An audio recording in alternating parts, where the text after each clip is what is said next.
दिलेल्या वर्ग समीकरणाची तुलना करणे हा महत्वाचा प्रश्न आहे. हा प्रश्न कव्हर केल्याशिवाय आपल्याला वर्ग समीकरण सोडवता येत नाही. मग हे दिलेलं वर्ग समीकरणात तुलना करायची म्हणजे हे वर्ग समीकरण आपल्याला प्रथम सामान्य रूपात मांडायचं. मग आता सामान्य रूप म्हटलं की कोणतं? ax वर्ग अधिक bx अधिक c बरोबर 0 या रूपात मांडून म्हणजे अगोदर यानं साध्या रूपात आणायचं. म्हणजे हा कंस या कंसाला गुणाकारात आहे म्हणजे x न या कंसातल्या पहिल्या घटकानं दोन्हीला गुणायचं म्हणजे x वजा 2 ला, परत अधिक 4 ने एक वेळेस x वजा 2 ला गुणायचं.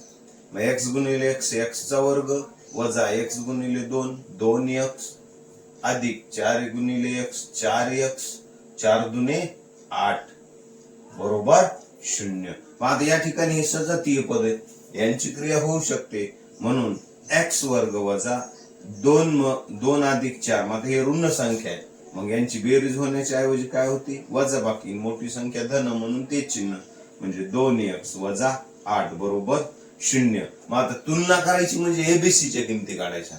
मग एबीसी च्या किमती काढायच्या म्हणजे इथे a ची किंमत किती आहे? x च्या शेजारी 1 म्हणजे a बरोबर 1, b बरोबर ऋण 2 आणि c बरोबर ऋण 8. अशा प्रकारे आपण एखाद्या समीकरणाची काय करू शकतो? तुलना करू शकतो.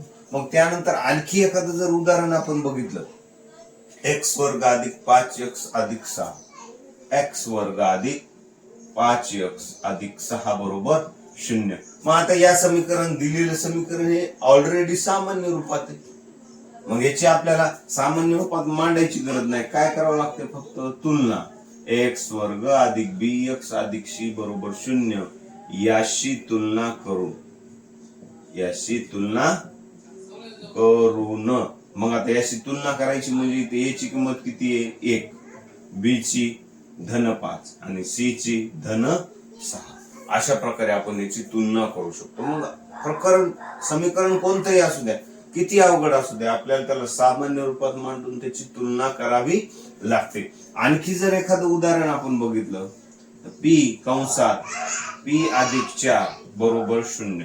मग आता हे समीकरण वर्ग समीकरण आहे, याची आपल्याला तुलना करायची म्हणजे अगोदर ह्याला सोडवायचं. मग p न जर p ला गुणलं तर p चा आपण वाटलं सूचना टाकू ax वर्ग अधिक bx अधिक c बरोबर 0 या रूपात मांडून घेऊ याला.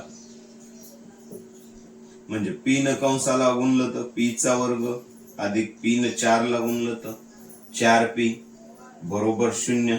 मग याला सामान्य रूपात मांडायचं म्हणजे p वर्ग अधिक 4p अधिक तिसरं पद नाही म्हणजे मनाने घ्यायचं 0 बरोबर 0.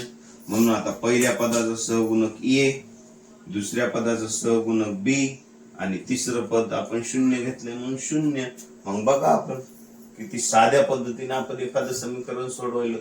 हे आल्याशिवाय आपल्याला सूत्र पद्धतीने वर्ग समीकरण सोडवा येऊ शकत नाही, कारण त्याच्यामध्ये सामान्य रूप मांडायचे. अवयव पद्धतीने सोडवता येऊ शकत नाही कारण त्याच्यामध्ये पण सामान्य रूप मांडायचे. अशा प्रकारे विद्यार्थी मित्रांनो आपल्याला एखादे गणित साध्या पद्धतीने सोप्या पद्धतीने सोडवता येऊ शकतात. तुम्हाला जर व्हिडिओ आवडला असेल लाईक आणि शेअर